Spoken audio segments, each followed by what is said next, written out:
day, gets up, doesn't check his email. Right? He doesn't know what I do. I want to listen to this, I'm interested. Okay. Say hi to Jordan. It's Jordan Hall. Can't, Hi, George. Hey, Jordan, welcome. So what we're talking about is what we do in a typical day. My day is a little bit more structured than Howie's, and that's just because of the way I think and the way I've always been procedural oriented. And it goes back to, again, just academics and in medical school having to take tests every 2 weeks and having to learn this much amount of medical information in a short period of time. It was not unusual to have to go through 14 to 16 hours of studying a day, where I would just go in, like the Oklahoma City bombing when that happened. The only reason I found that out was it was on a TV in a patient room.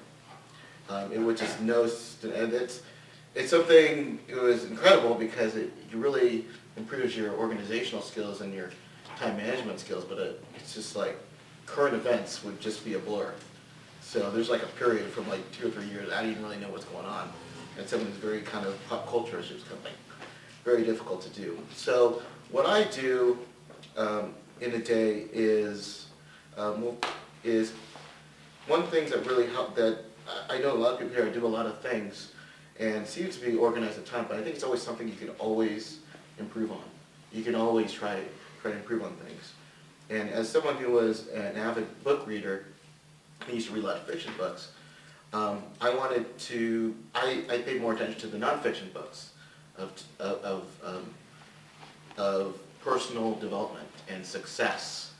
And I read somewhere long ago that the people who, if you want to become wealthy, why not read success stories of people already wealthy? That's the fastest way to doing it. So I was just like an avid reader. So anything that has to do with personal development, success, wealth building, I'm just an information junkie, as we all are. So I said to myself, I can either read the latest trashy novel, or I could read something that'll make me more wealthy. So let me read the biographies of famous people. Let me read Donald Trump's. Let me read all these things, audiobooks. So that's a significant part of my day. But one of the books that I've read was a guy by the name of David Allen. Has anybody heard of David Allen and the Getting Things Done? The book, maybe you may want to take a look. It's called Getting Things Done by David Allen, and he's a time management guru. And you can look up Getting Things Done on the internet, but and you'll find there's a lot of followers of him, and me being one of them. But the basic principle of it is, once you have I did this with my clients. We did an activity where if you get so scattered, there's so many different directions, and unfortunately we don't have time to do it here, but take a yellow pad of paper, totally blank, and then write down all the activities you have to do. And what we do is we do it, and we do like everything, and this pertains to your business. This pertains to, do you have to pay bills? Is there something for your kids you have to do? Anything that we're to do, just a whole to-do list. And I really push them, and I say, write down everything you're doing, and it's just nonstop. To do, I got to do this, I got to pay these bills, I got to, take the cat litter out, everything that you have to do. And what you'll find out is one of the reasons why we have difficulty prioritizing is we have all that stuff that's in our brains, and there's for most people, the way to prioritize things is you need to see it written down and put it on pen and paper. And actually, seeing things down, things that you have to do, is very empowering. Because what the brain does, it helps you prioritize what you need to do next. And what will happen is you'll have 5 pages of stuff. And we go through the whole exercises, 10, 15, 15 minutes. I put the timer on, I said, keep going, okay, I want you to write everything you have done. But what the book pretty much goes through is, once you've got your brain dump,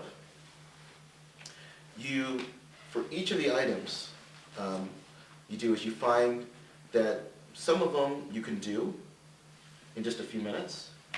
Some of them, he calls it 3Ds. You do it, you look at the to-do list, you can do it, delegate it, you outsource it, or you defer it.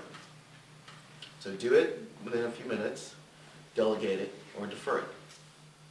And it's just basically an organization, it's an organization thing that I have that really helps compartmentalize what is important for me. And it really helps you to prioritize what you need to do.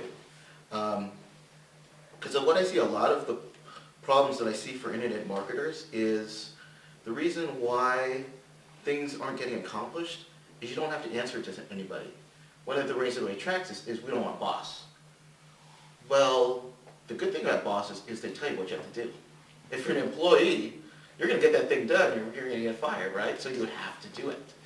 And if you do not have the your own will to get things done, no one else is going to do it for you.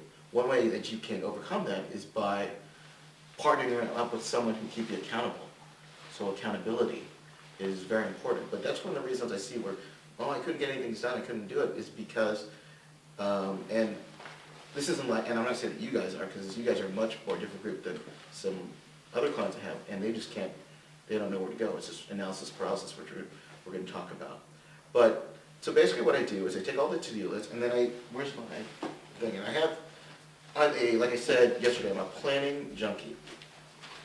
And basically what I do is I take that list, and then I start prioritizing.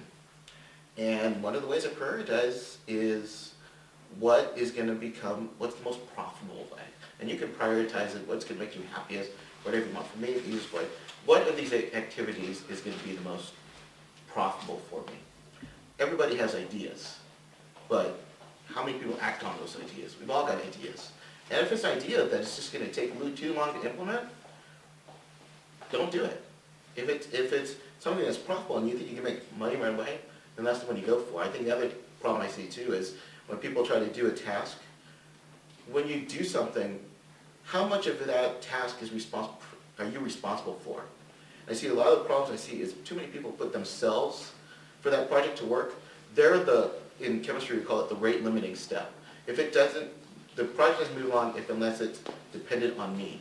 And how many things in that project is dependent on you have to do. So what I do is I take my to-do list, and then for each of my pages, I have a project. And they talk about, here's a project, it's for this seminar, here's a project on a newsletter I'm doing, here's a project I'm doing in another niche market. And then I break down what steps need to be accomplished for that project to work. If you just say, I want to create a lot of AdSense sites, that doesn't tell me anything. If you don't know what steps you need to do, break that down. If you want to create a website that has AdSense, of those steps, write down what steps have to be accomplished. Okay, I need a domain name. Okay, I need hosting. Okay, I need to get a niche. Okay, what do I need to do in a niche? Well, I don't know how to do a niche. Well, what are the things that, if that's too much, then break it down again into even more niches. Well, I need to go on Amazon.com. What are the hot niches to do? I need to do this. And then you just break it down. And what you see in your to-do list, if there's something you can't get accomplished, if it's just too big, you break that down into smaller steps. So what I do is I write down like major projects, and then I write down in my head what are the things that need to be accomplished that I need to do. Does that make sense? Then for each of the projects, I say to myself, how many of these things can be done without me? Of this big project I have, what am I am an essential step of that process. Do I need to be the one to create the site for me? If you think that it is, then put yourself in the step. Or is that something I can get at outsource? Do I need to buy the domain name? I go to do I need to buy this domain name, or can I hire somebody else to do it? Chris isn't here, is she? Sometimes I have her buy stuff for me.